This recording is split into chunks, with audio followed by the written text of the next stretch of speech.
मावळच्या राजकारणात आता मोठा भूकंप पाहायला मिळते। तळेगाव दाभाडेमध्ये युती पॅटर्न पाहायला मिळतो, तर लोणावळा आणि वडगावमध्ये स्वबळावर लढण्याची चिन्ह आहेत। मावळच्या राजकारणात मोठी घडामोड झाली असून वडगाव नगरपंचायत तसेच लोणावळा नगर परिषदेची निवडणूक भाजप आणि राष्ट्रवादी अजित पवार गट दोनही पक्षांनी स्वबळावर लढवायचा निर्णय घेतला।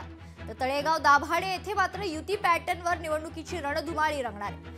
युतीच्या या हालचालीनंतर आता माजी राज्यमंत्री बाळा भेगडे आणि आमदार सुनील शेळके यांच्यात गहन चर्चा झाल्याची माहिती आहे। राजकीय वर्तुळात आता एकच चर्चा आहे, ती म्हणजे मामा भाचे आता खऱ्या अर्थानं मांडीला मांडी लावून एकत्र तळेगाव दाभाडे येथील निवडणूक एकत्र लढवण्यावर ठाम असून नगराध्यक्ष पदाचा फॉर्म्युला देखील ठरलाय।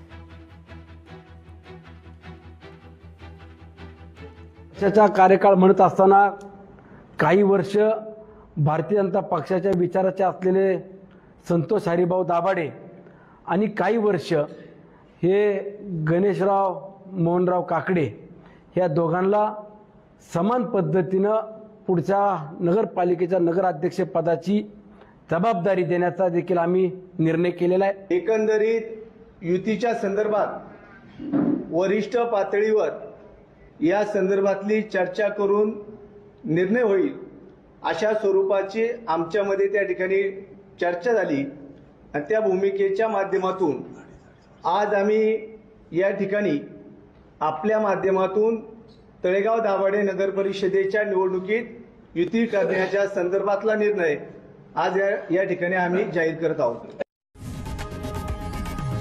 लोकशाही मराठी ऐका, पहा, जागरूक रहा।